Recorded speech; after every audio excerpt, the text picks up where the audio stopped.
Assalamualaikum warahmatullahi wabarakatuh. Perkenalkan, nama saya Kelvin Amzani Pasha dengan NIM 2101020091.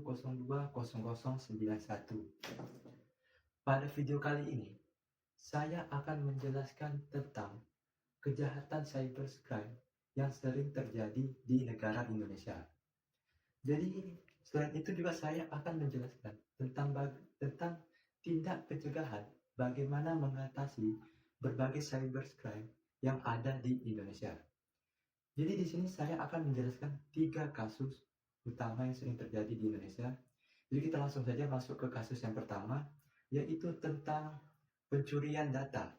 Jadi, pencurian data itu dapat terjadi ketika pelaku tindak kejahatan menemukan sebuah celah pada sistem sebuah perusahaan ataupun instansi pemerintah. Selanjutnya, pelaku tersebut akan memasukkan namanya SQL injection di dalam sistem tersebut. Ketika berhasil, pelaku pun bisa mencuri data perusahaan ataupun personal sehingga pencurian tersebut tidak terdeteksi oleh korban. Selanjutnya, data yang telah dikumpulkan itu dapat berupa nama pribadi, terus tanggal lahir, dan data personal lainnya. Selain itu, data yang dikumpulkan oleh pelaku itu akan dijual ke pasar gelap. Tak hanya itu, pelaku juga menggunakan data personal kita untuk melakukan penipuan identitas maupun tindak kejahatan phishing. Selanjutnya kita masuk ke kasus yang kedua. Jadi untuk kasus yang kedua itu adalah penipuan menggunakan platform e-komersial palsu. Jadi pelaku akan membuatkan sebuah platform yang sama persis dengan e-komersial aslinya. Platform ini digunakan pelaku agar korban menginputkan data personal dan melakukan transaksi palsu sehingga dapat mencuri data mereka serta uang si korban. Untuk kasus yang ketiga adalah ransomware. Untuk ransomware ini dapat dilakukan pelaku kejahatan dengan cara yaitu pelaku tersebut akan memasukkan sebuah malware kepada sebuah sistem perusahaan. Malware tersebut dapat dikirimkan pelaku dengan cara email palsu. Jadi, gunanya malware itu adalah untuk mengenkripsikan data-data penting pada sebuah perusahaan. Jadi, perusahaan tidak akan bisa mengakses data penting tersebut. Jadi, pelaku juga akan mengembalikan data perusahaan tersebut dengan cara perusahaan tersebut harus membayar sejumlah nominal uang tunai kepada pelaku.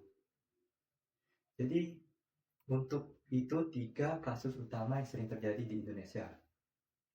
Selanjutnya, kita masuk ke bagaimana tindak pencegahan terhadap cybercrime yang ada di negara Indonesia maupun di dunia.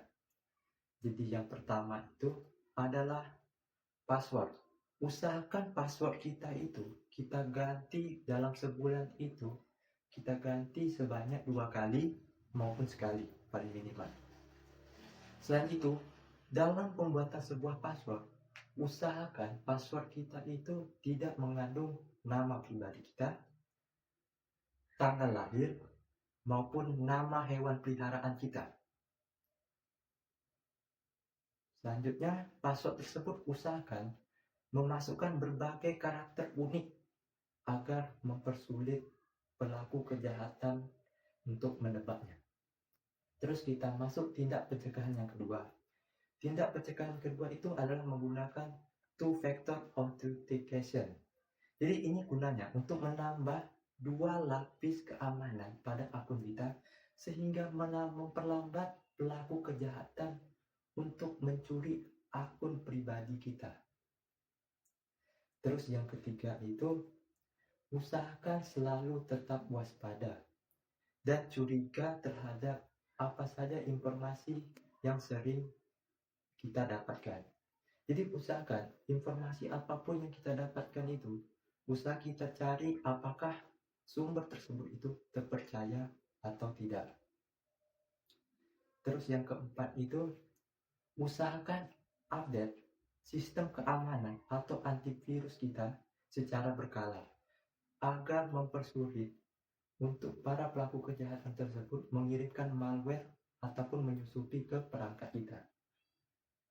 Untuk yang kelima itu, apabila kita melakukan sebuah transaksi secara online, usahakan kalian mengecek apakah platform tersebut itu terpercaya atau tidak.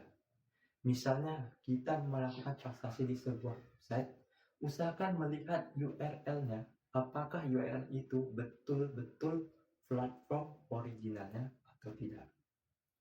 Jadi sekian untuk video saya. Terima kasih bagi teman-teman yang sudah menonton sampai akhir. Mohon maaf jika saya ada salah kata atau menyampaikan informasi. Saya akhiri, wabillahi taufik wal hidayah. Wassalamualaikum warahmatullahi wabarakatuh.